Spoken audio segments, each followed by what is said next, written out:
But it's great to see you. And I've been really looking forward to this session because obviously I'm a business owner myself and cash flow is one of my sort of challenge areas. So I'm really looking forward to see what you say about it and to learning something from you as well.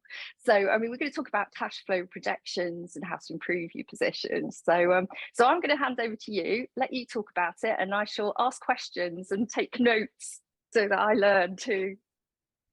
Great, thanks, Becca. So what we're going to do today is I'm going to talk just for a second about the difference between the traditional monthly accounting reporting that you might do yourself or have a CPA or a chartered accountant do versus the cash flow projections, the uses of both, and they're both valuable. But I'm going to chat about that for a minute. Then I'm going to hop right into an example of what a weekly cash flow statement would look like, how you might organize it, some tips and best practices that I would suggest to make them both easy and practical.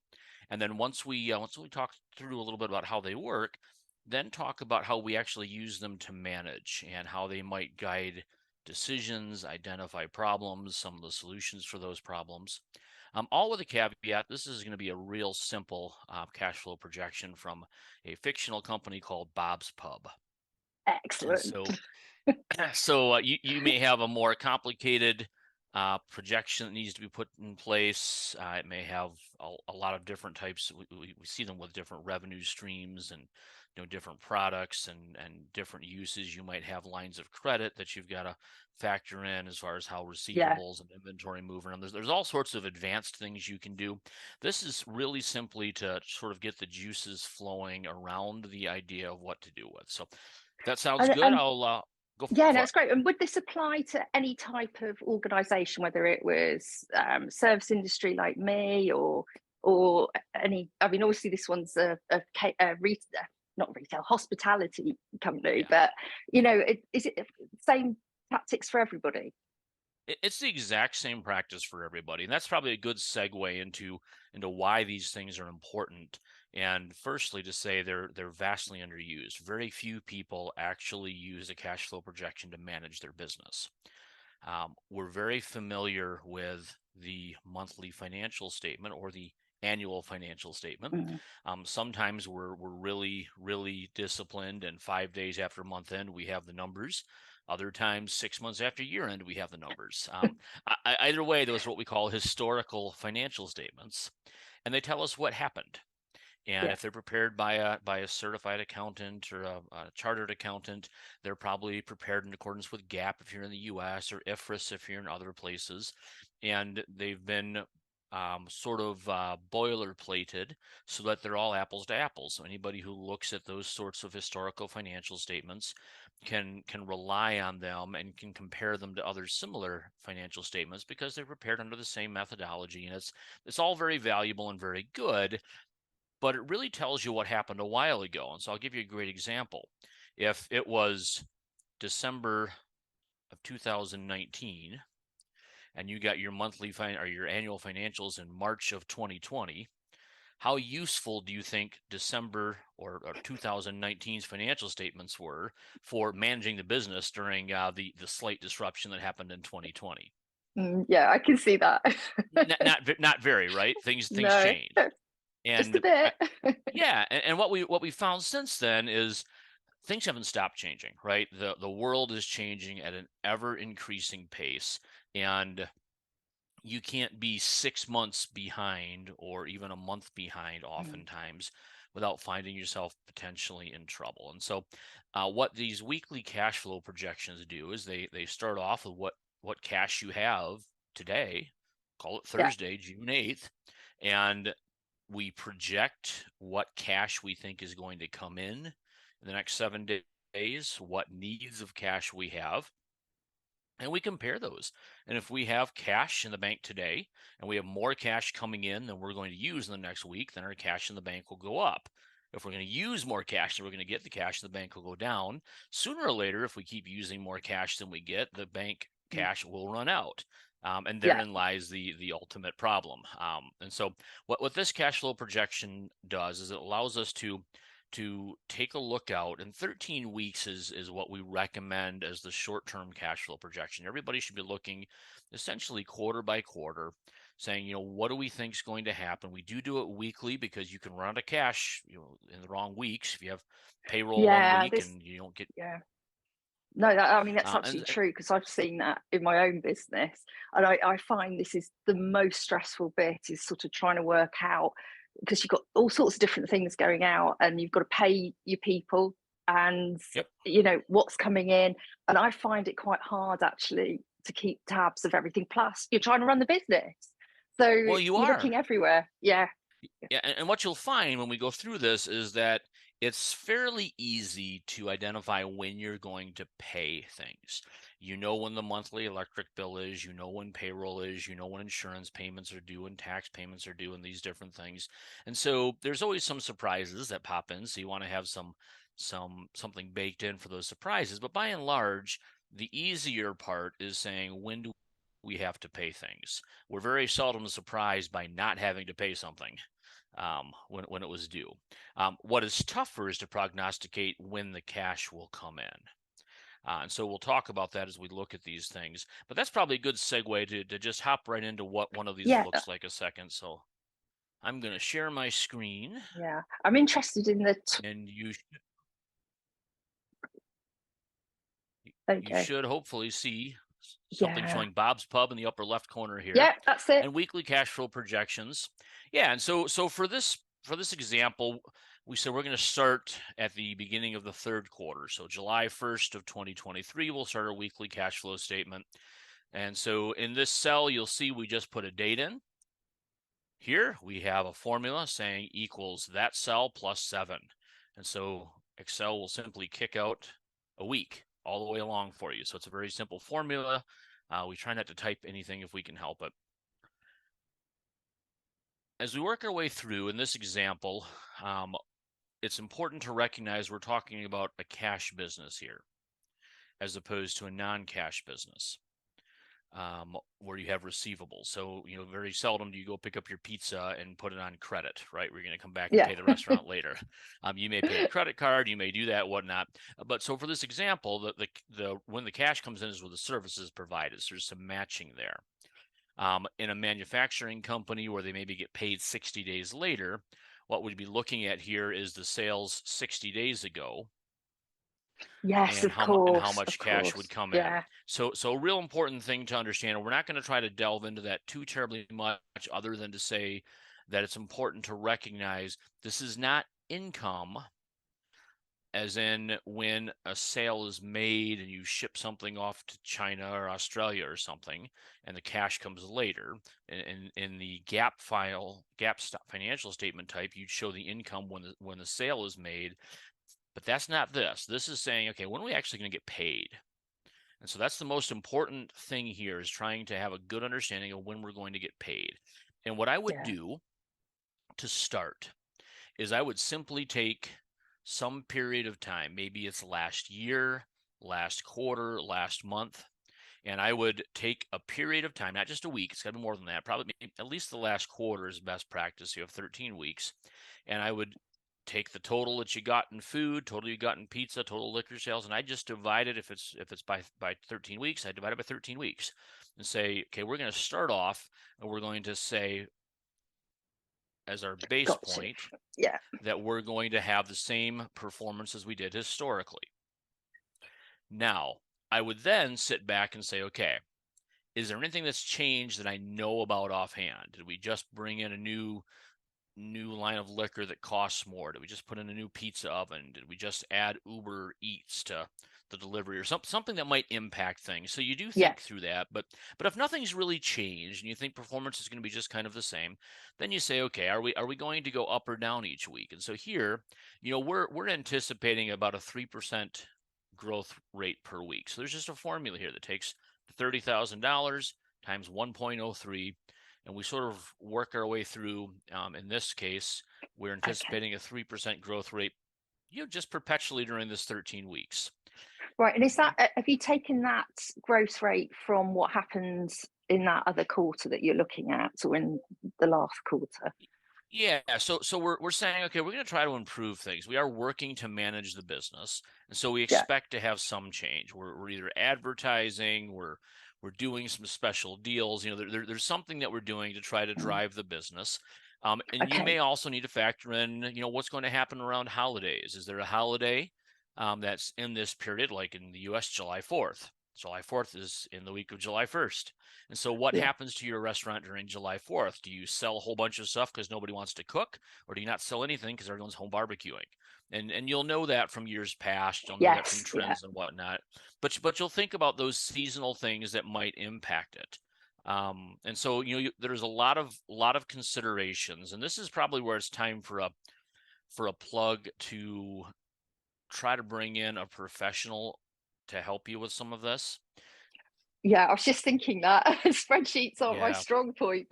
Well, it's a spreadsheet point, but it's also the really helping you think through the Through it. business. Yes. Absolutely. You're essential because you have some knowledge the professional won't have, but the professional is essential because they'll have done this 1,000 times and it's your first time.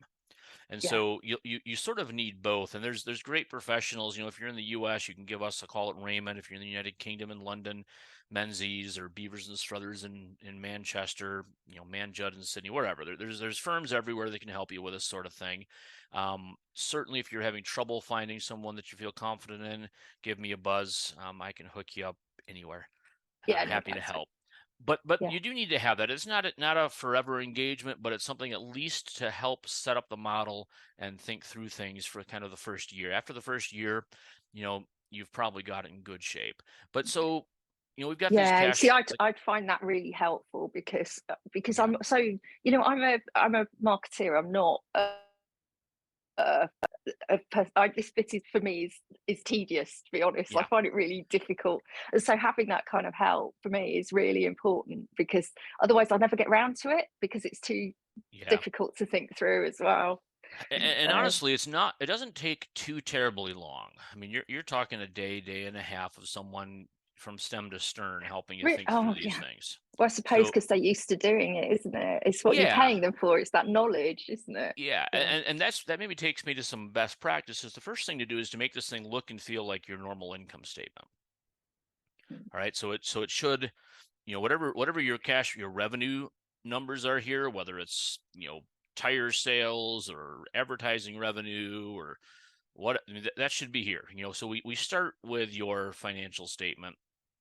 So we have employee perks. Like you just when you do this, you follow your financial statement. You get these net cash receipts by weeks. You know how much money's coming in. Then you have your cost of the products. And again, these can be formulas. They can be all sorts of things. You have your Yeah. operating Got expenses, which is going to again look just like your financial statement. And now you get down to some things that don't look like your financial statements. You might have some other non-routine disbursements. So maybe you have a parent company you've got to pay some corporate salaries to. Maybe you've got some rent payments that come up, periodic tax and advisory fees, emergency repairs and maintenance, and then balance sheet activities. So these are things that aren't part of an income statement, but you may have some payables. You may have some things, some debt you have to pay. So maybe some judgment creditors, a PACA claim. There's different things, property taxes that come out periodically, personal property taxes. And so when you work your way all the way through this, you take what you have to pay out compared to what you have to pay in, and each week it gives you a net. So in this first week, we're paying out $70,000 more than we're collecting. Okay. you. Now we start off with $125,000 because we've banked some money knowing we have to pay these things. So we have Yeah. $54,000 left. In week two, we actually increase cash $87,000. So we start off with a 54, gets us up to 63. You see how it works, as you go Yeah. along. But where I'm going to take you to here is where we know here in week 6 or 7, we have a bunch of unusual expenses or payments we Can have to make. can I just come back to Yeah, I'm you bet. interested in you banking that money because Yeah. that is another area where I have in the past been caught out because you forget this is coming in and you suddenly get hit Yeah. by a big Yep. tax bill or a Yep. VAT bill and you're suddenly like, oh no, I've forgotten all about that. Well, Where am and I going to get the money from? And you've only got like a month to pull it together. well, and So it's a perfect example because that's what happens here in this column. We get over here a few weeks. We have a bunch of things that are due here and here, and suddenly we're actually short cash. Ah, So yeah, we actually yeah. we thought we banked enough money, but we're short $10,000. Now we're back on track the following week, but this week we're in trouble. And it's for exactly what you just mentioned. If we didn't have this cash flow projection, we Mm, would be caught up short. We'd suddenly say, whoa, we've got some things we have to pay, and I can't write a check for something because it's going to bounce. yeah. Sooner or later, checks require money, turns out. Damn. Uh, yeah, I know. It's such a bother. It Um, really is. and so this is where the management comes. This is where, when you have done this projection, you remember the things you're supposed to remember. You have a third party professional who pokes you a little bit and says, "Hey, when is your cash due? When is insurance due? When do you pay retirement funds? All the different things that are easy to forget. Those things that only get paid once in a while.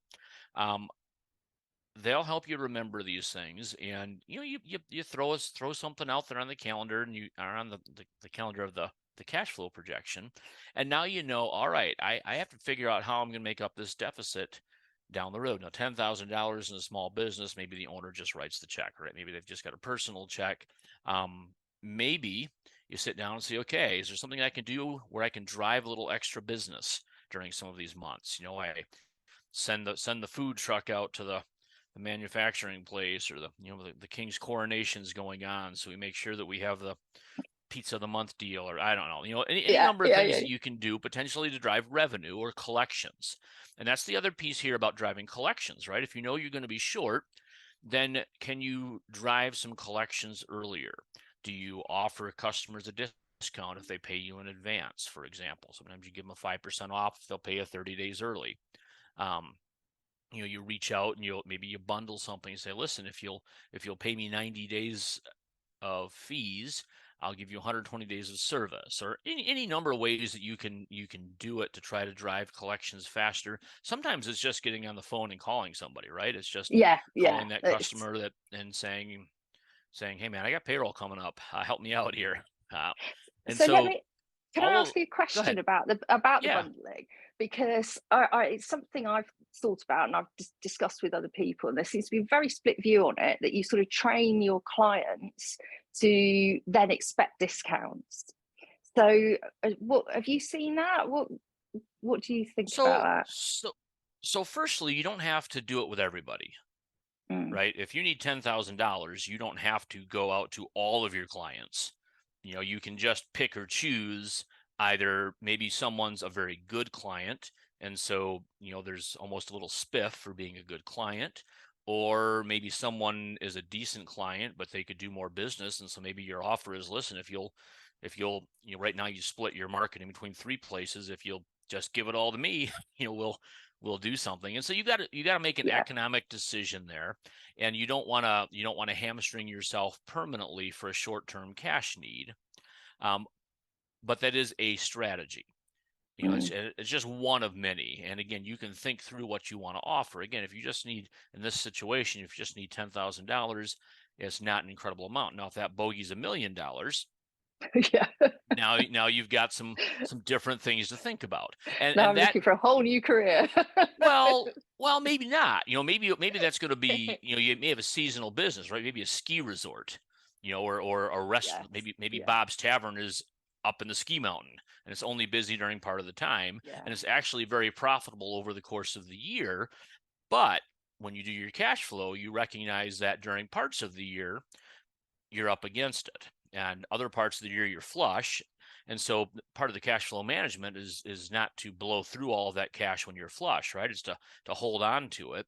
But if you do have some of these times, that's why lines of credit exist, right? So you might have a line of credit where you go to the bank and say, hey, we're seasonal and we need some help here. And so, that's one way to do it.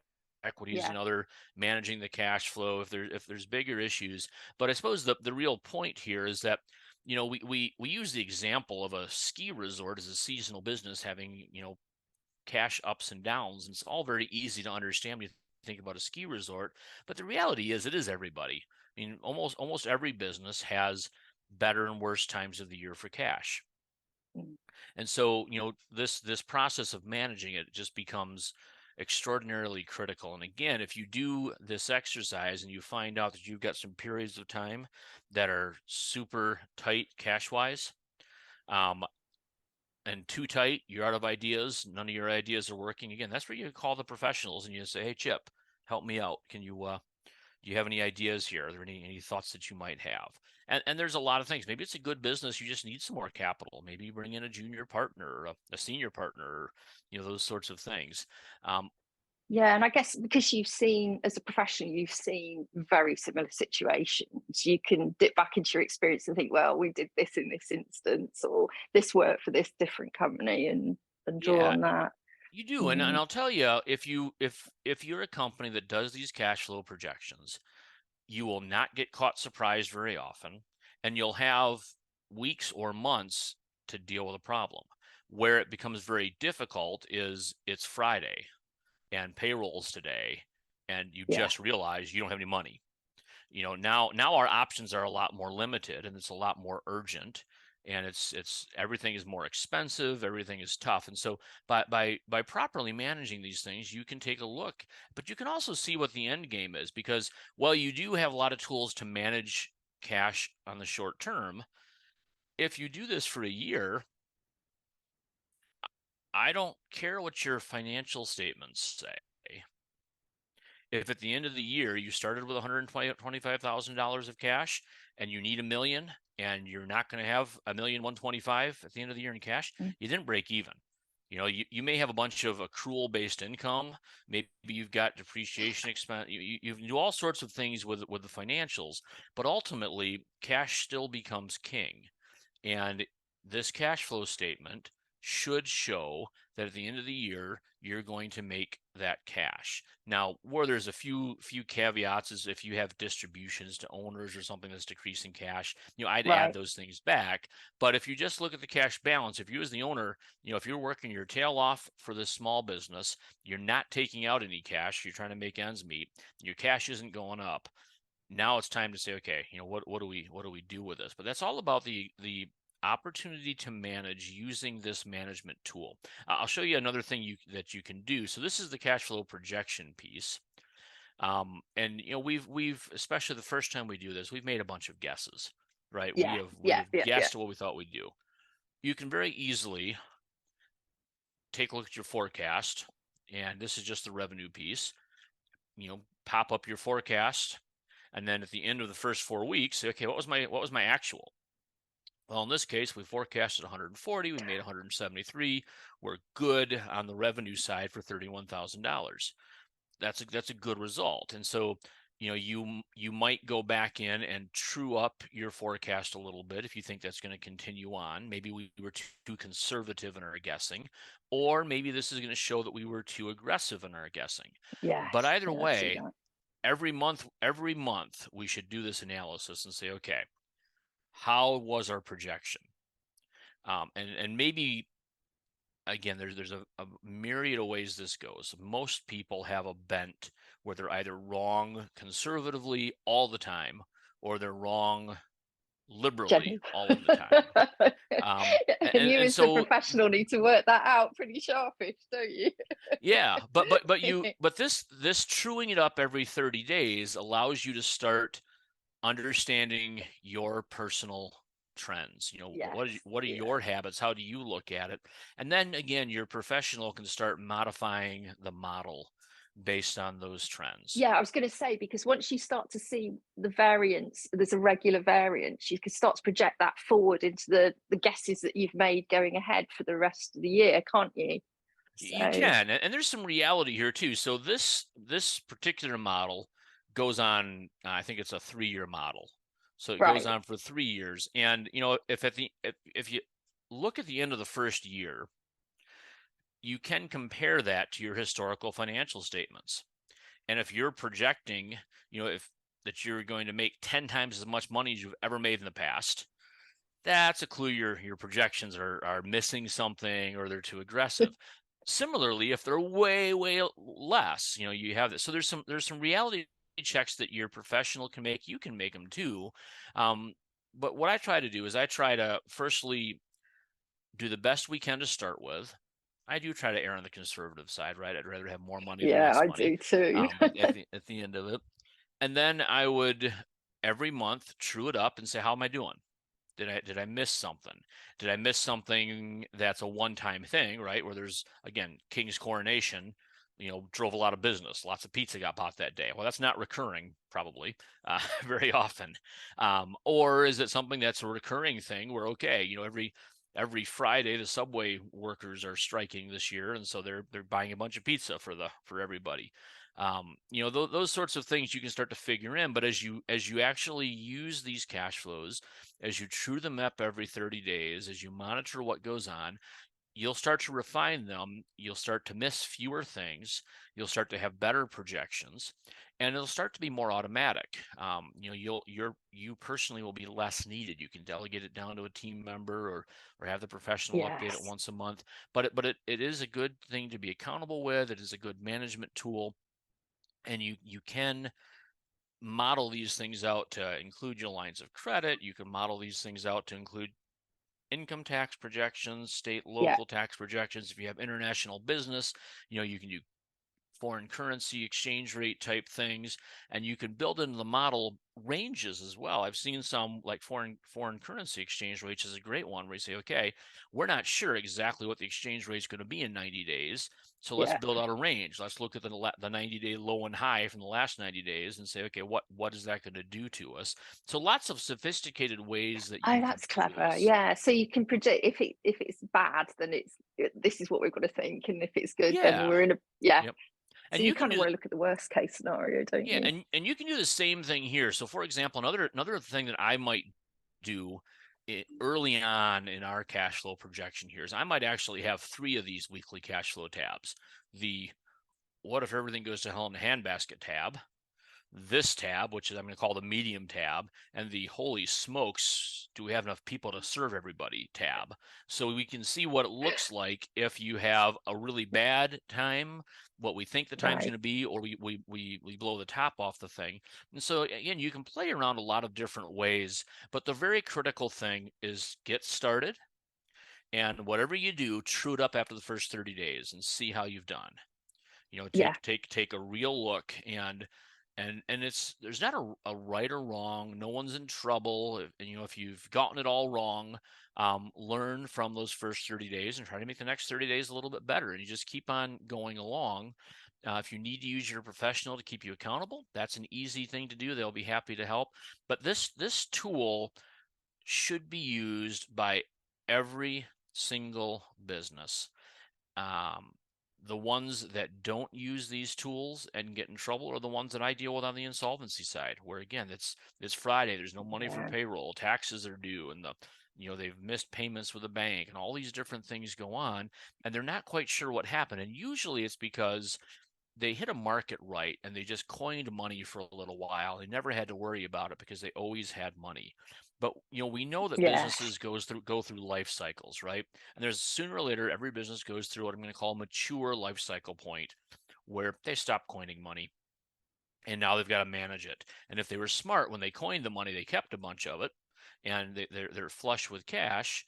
But on the other hand, then you'd have the estate planning people and the tax planning people who would tell me they shouldn't keep that much tax in the business. So there's a yin and a yang to everything. But you do want to make sure you know where your cash situation is going and what that long term looks like, because this will lead you down a lot of decision trees. If you're thinking about expanding, you can build in, what does that expansion look like. The problem with expanding, let's just say you were going to add 5 people. I can tell Yeah. you when payroll's coming. I can tell Yeah. you when the cost is going to come. You're going to have to guess if you've got the work for those 5 people day one, or if you've got all the payroll and none of the work for a couple of months, and you're doing it as an investment to try to keep Yeah. things moving. Yeah, and that's exactly what I've had. I've just launched a new business, and actually tracking the sort of outgoings related to that has been a challenge as well. And sort of trying to make sure that you're managing the business you're in, plus growing a big part of it as well, and the impact that has on your cash flow. So yeah, I can see how that would really impact and how that would help to, if I'd had something like this in place 12 months ago, that would have really helped with it, actually. Well, Um, and I'll tell you, it helps from the management standpoint. It also helps tremendously when you're dealing with the outside world. If you're trying to get credit from a new supplier, mm, you're trying to go to the bank and get a line of credit or get an operating loan, you're going to partners to potentially get new investment. If you can show that you've got this cash flow projection, that you manage your business, you have a leg up to start with. If you can then show them, okay, I've been doing it for the last 2 years. Every 4 weeks, I true it up. Let me show you how accurate we are right now. That gives them a lot of confidence in the yes, cash I flow can see that. projections you're going to show Yeah, them. And the more confidence that you can project as far as one, you're actually managing things, and two, the results of your managing things have been promising. You're actually able to manage the ebbs and flows in cash. Not that you don't ever have challenges, but that when you have those challenges, you can deal with it. There's no bank, there's no creditor, there's no vendor who thinks you're never going to have a challenge. What they're really interested in is when those moments come along, what happens? Do you have a plan? Do you typically manage these yeah, things? yeah. And the thing that I think a lot of people who are entrepreneurs or have their own business, and I know from talking to others, is you're always a bit I don't know where this voice is coming from. I think it's something new on the software, isn't it? Mhm. Is that you're always worried. You're constantly worrying about where the money's coming from and things. And to have that Yep. sort of set out for you, it takes all that worry away, doesn't it? And you know where Well, you or are. at least you know when you have to be worried. Yeah. Whether it's a reality worry. That's the thing. I think a lot of Yeah, people just worry because it's their business rather than they do. actually Yep. basis for it. Yeah. Well, but I mean this becomes all sorts of projections for the business owner too, right? How much cash can I take out of the business? How much cash over the couple of years can I take out? Can I build up retirement? Can I get a second house? Can I get that yacht down in the Caymans? All the different things that people like you have to worry about. This Oh yeah, the yacht in this the this Caymans, helps. that's me. Yeah. Yeah, but even planning for college for the kids, planning for weddings for Yeah, the kids, things for grandbabies. I mean, all those sorts of things become easier to see and project a little bit. And then again, you can start to think about, okay, do I need to manage it? Am I happy with these results? Because there's a world where you have enough cash, right? And mm, so it's acceptable, but is it ideal? Because sometimes good is the enemy of great, right? You don't have to worry, but because you don't have to worry, you're also not hustling like you might. yes, And I get that. Yeah, yeah, yeah. and so if you build in some goals here, I mean, maybe you have another row where you say, okay, this is the net cash flow, the beginning and the ending. Here's my target. I want to have X dollars in reserve, and you can build a dashboard which is either green or red all the time, and you have a goal towards making it green all the time. And then your next one is, okay, now I've got my dashboard. Now I want to be able to coin some money afterwards and see where we get to. Yeah, no, that is very appealing. Actually, I Yep. really like the idea of the sort of setting yourself targets and then Yeah. building your cash flow to help you achieve them. Yep. Because, and I suppose really it's like you do your home finances, isn't it? It I think is. we often take more care with our home finances. Yeah. We think about our business finance in a completely different way, but actually you've got to plan for things in the future in the same way, Yep. haven't you?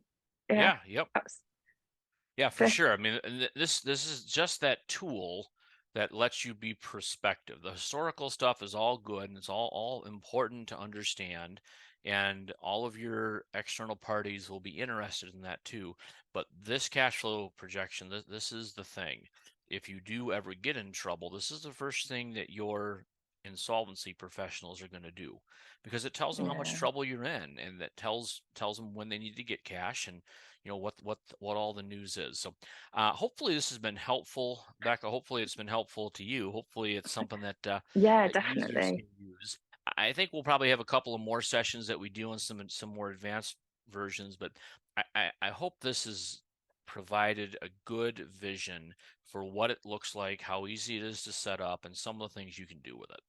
Yeah, I know it's been really, really interesting. So, if people wanted to get in touch with you, Chip, where's the best place for them to find you?